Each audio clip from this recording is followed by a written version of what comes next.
일실 살인 사건으로 좀 알려져 있는 거여동 일가족 살인 사건입니다.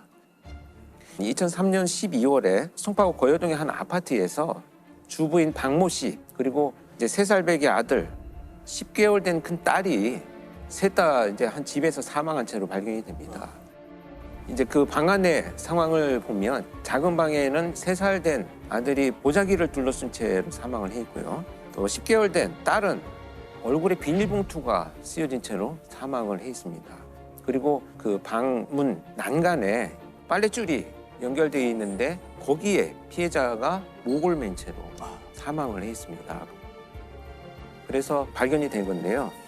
이게 왜 밀실 사건이 됐냐면 문은 잠겨져 있었고 아파트 열쇠가 가방에 들어있는 채로 작은 방에서 발견이 되거든요.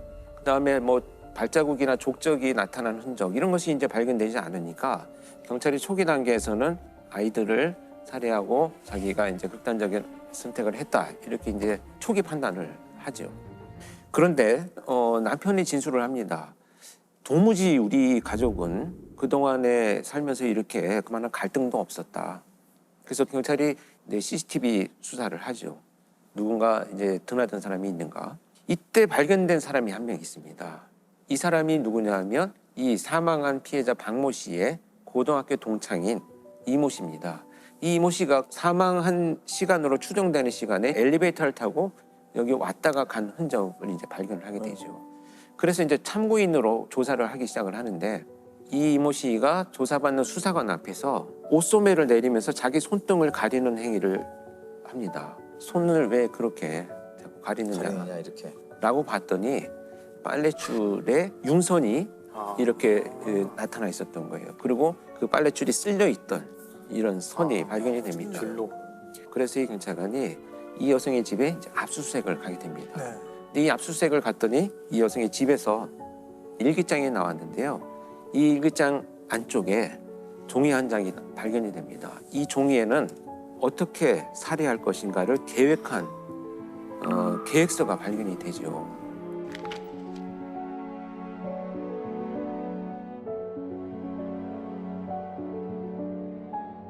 그 참 끔찍한데요. 이 사건이 발생하기 몇 개월 전에 우연히 길거리에서 피해자인 박모 씨와 만납니다. 자기는 고등학교를 졸업하고 이렇게 어렵게 이제 살아가면서 또 취업 준비를 하고 있던 중에 친구인 박모 씨를 만났는데 이 친구는 너무 행복한 가정을 꾸리고 있는 거죠. 그래서 피해자가 우리 집에 자주 놀러 와라. 혼자 지내고 있으니 밥도 주고 가까워지기 시작을 하는데 이때부터 점차 이 이모 씨는 자기가 가져왔던 컴플렉스를 이제 투사하기 시작을 합니다. 자기 그 오빠와 늘 비교가 되었다고 해요. 그래서 자기는 늘 소외가 되어 있다, 소외가 되어 왔다 이렇게 표현을 하는데 그래서 이제 그 관계가 지속이 되어 오면서 자기도 모르게 이제 이 집안을 통제하기 시작을 합니다. 그래서 심지어 세탁물을 남편의 속옷까지 자기 방식대로 정리하기 시작을 해요. 어떤 선을 넘는 행위. 개입을 한 거네요, 가정생활에. 그렇죠. 이렇게 해서 아이들하고 친해지기 시작을 합니다. 그래서 이 범행을 저지르던 날도 이모하고 이제 숨바꼭질을 할 테니 엄마는 밖에 있으라고 하고 먼저 숨자라고 해서 이 엄마를 속입니다. 그래서 10개월 된 딸을 안고 이제 거실에 남아있게 하는데요. 그리고 나서 방으로 데리고 들어간 아들을 이제 보자기를 씌워서 지식사 시켜서 살해를 하죠. 그리고 이제 그 안쪽에 이제 그 숨겨놓은 다음에 이 엄마를 이제 유인을 합니다. 아이가 숨어 있으니 들어와라.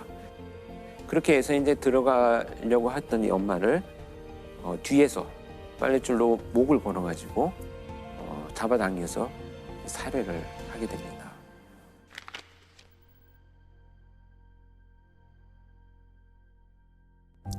근데 이 어머니가 그렇게 목이 졸렸을 경우에는 대부분 굉장한 그렇죠. 저항을 하고 있죠. 네. 그런데 지금 이 시신을 부검할 때 보니까 또렷하게 한 줄만 나와 있던 거예요. 또 자기가 목을 매달려 있는 문짝을 두드리면서 한쪽 손에만 멍이 좀 들어있고요. 왜 이런 일들이 벌어졌는가 했더니 그렇게 목을 졸려서 죽어갈 때 이 박모 씨는 10개월 된 아이를 안고 있었던 거예요. 그래서 자기가 벗어나려고 하는 자구적 행동을 하지 않고 아이를 보호하기 위해서 그냥 그렇게 피해를 당하고 결국은 사망을 했죠. 그리고 나서 이 이모 씨는 끔찍하게도 10개월 된 아이를 얼굴에 비닐을 씌워서 이제 살해하죠. 결국 자살을 위장하기 위해서 이 씨가 거기에 열쇠를 넣어서 가방 안에 던져 놓았던 것입니다. 그럼 살해 이유가 뭘까요? 살해 동창과 아이들. 이유는 이제 사실 어떤 것이 밝혀졌냐면 교묘하게 이 가정을 파괴하기 위해서 자기 친구인 남편에게 성적인 접촉을 시도를 합니다. 이 가정을 파괴하는 게 목표였네요. 그렇죠. 가정을 파괴하고 내가 이제 거기에 들어갈 것이다 라고 하는 것이 이 범행의 이제 궁극적인 목표나 동기가 되겠죠.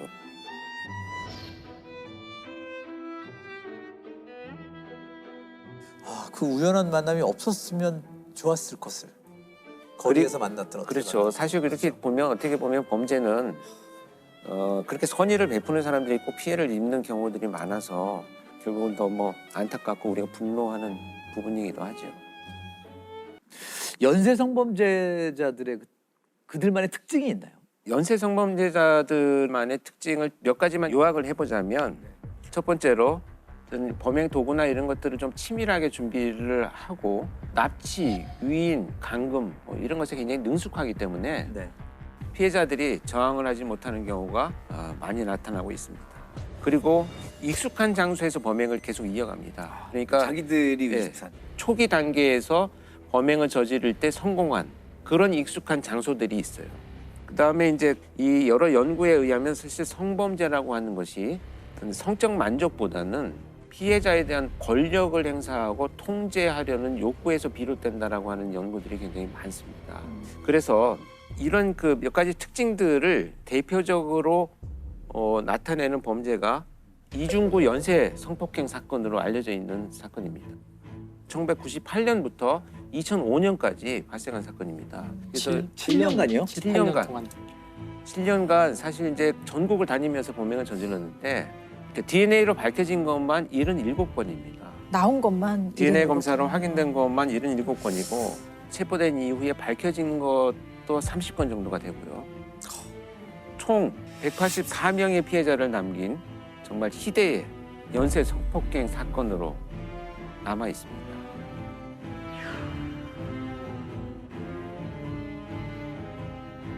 이중구는 택시 기사였었어요. 그런데 범행이 처음 발생한 발단이 뭐였었냐면 어떤 여성이 밤늦게 자기 차를 탔는데 돌아왔다라는 이유로 차량 내에다가 택시비를 던져주고 갔다는 거예요. 이건 뭐 본인이 주장하는 겁니다. 그러다 보니까 이제 화가 나서 그 여성이 들어가는 집을 기다리고 있다가 나중에 침입을 했어요. 침입을 했더니 그 여성이 혼자 있어서 자기가 성폭행을 저질렀다라고 이렇게 주장을 합니다. 그 이후로 이제 지역을 옮겨가면서 엄청난 연쇄 성범죄를 저지르기 시작합니다. 주로 젊은 여성들이 많이 살고 있는 대전의 한 원룸촌입니다. 지난 10년간 이 지역에서만 100여 건의 성폭행이 신고돼 여성들의 불안감이 계속되었습니다.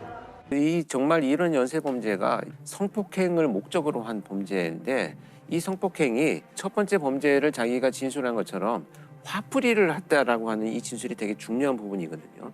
그러니까 성폭행을 통해서 피해자가 정말 회복될 수 없는 끔찍한 일을 당하고 있는 이런 어떤 고통스러운 모습, 여기에서 아마 굉장히 큰 자극이 된 것으로 판단이 됩니다. 그러다 보니까 범행이 이어져가는 수법도 굉장히 지능적이었고 잔혹했습니다.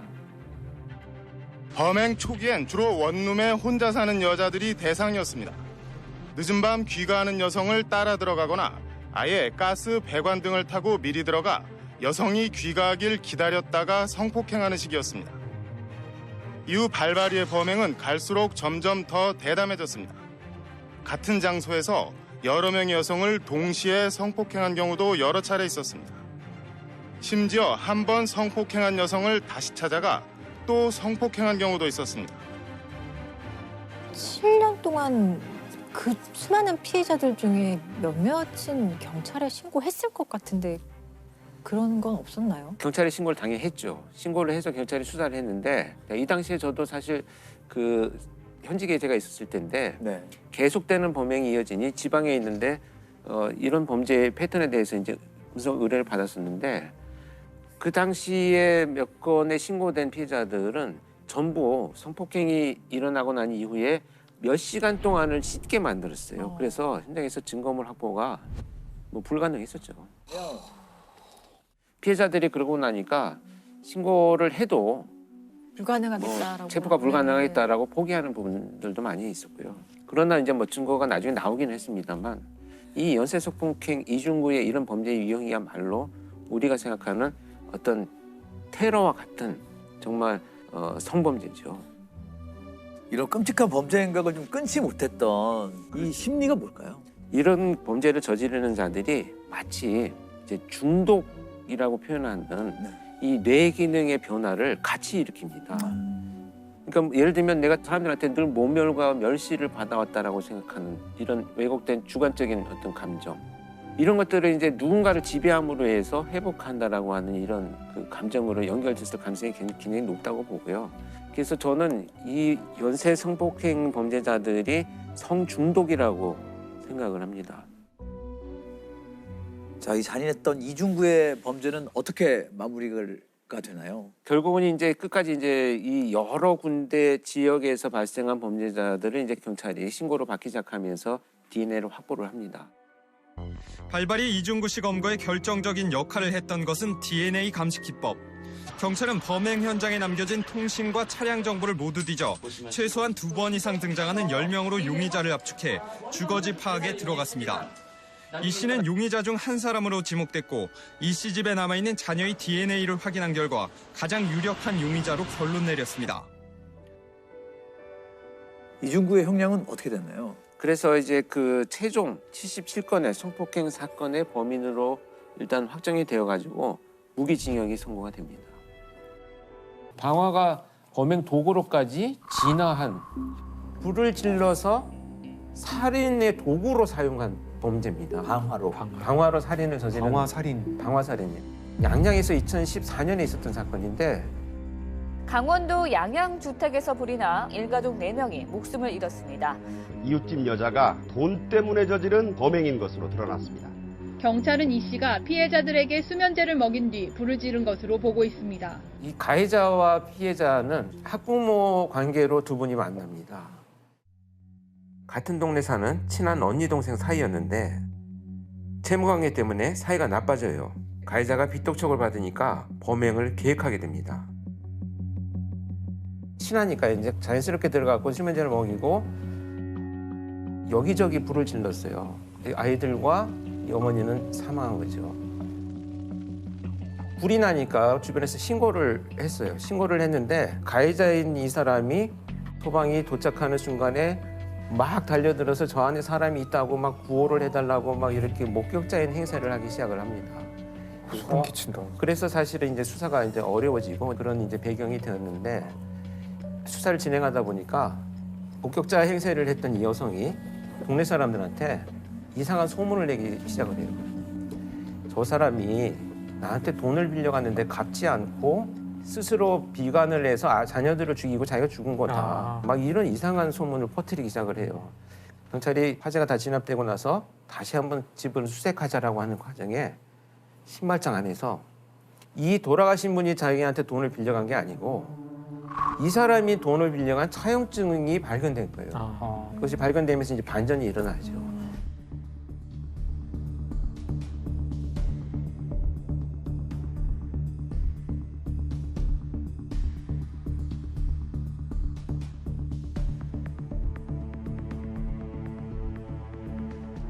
현장에서 그 방화로 의심되는 흔적들이 많았다고요.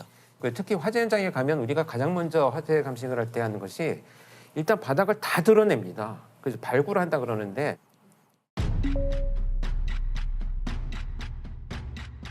정말 삭하고 호미 이런 걸 갖고 와가지고 싹 다 드러내요.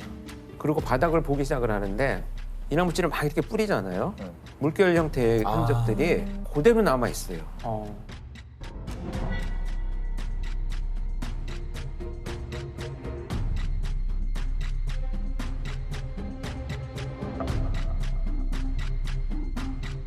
이 현장에서는 몇 군데의 발화원이 있었어요. 몇 군데에서 불이 질러졌다라고 하는 얘기인데 전기 누전, 배선, 가스 이런 부분들은 아무 이상이 없었어요. 피해자들이 어디에 위치해 있는가거든요. 네네.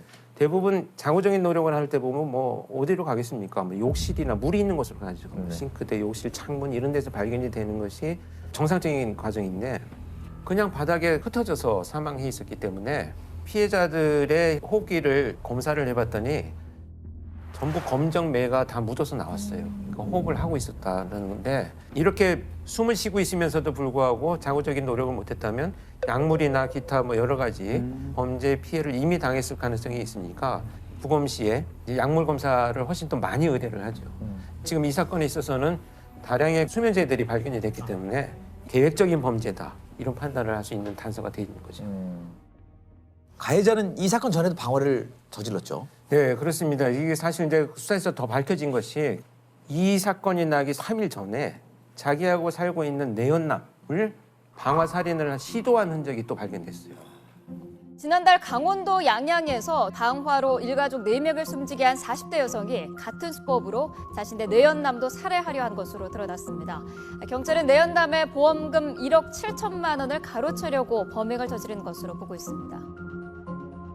근데 이 불을 이용했다라고 하는 것은 네. 어떤 그 심리적인 성향과 아주 깊은 관련이 있다고 봐요. 그래서 가해자 같은 경우에도 방화로 평상시에 스트레스를 풀어왔던 것으로 보여져요. 네네. 지금 5년간 1년에 한두 번 정도는 자기가 화상을 입은 흔적들도 나타나고 있거든요. 이건 불을 지르다가 자기가 화상을 입은 흔적이다 이렇게 볼 수가 있는데 아마 이런 사람들은 그 빛들 이런 것들로 인해서 궁지에 처해 있는데 이걸 해소하는 방법 중에 하나가 방화가 선택되었다 이렇게 보여집니다.